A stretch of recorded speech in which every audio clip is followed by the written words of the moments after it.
Welcome to Luca is a billionaire, where the only thing I invest in is your answers.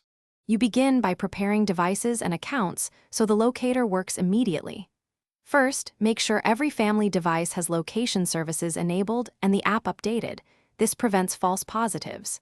Next, sign into the app with your primary account, then send invites to family contacts. Email or SMS works.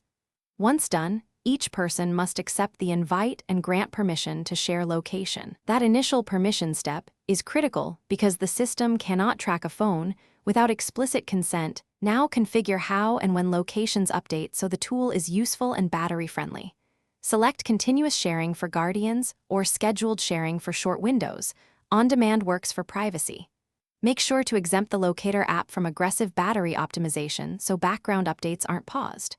Organize family members into groups and label devices clearly: home, car, teenager, to avoid confusion.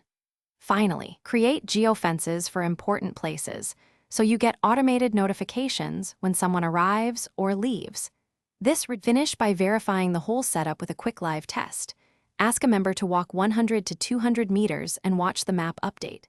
If location fails to update, systematically check permissions, mobile data or Wi-Fi, and that device time and region settings are correct.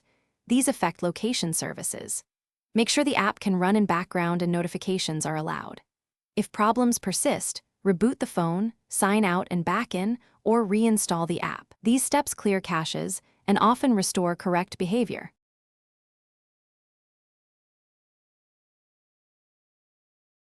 Thanks for watching and please subscribe. It's the best investment you'll ever make.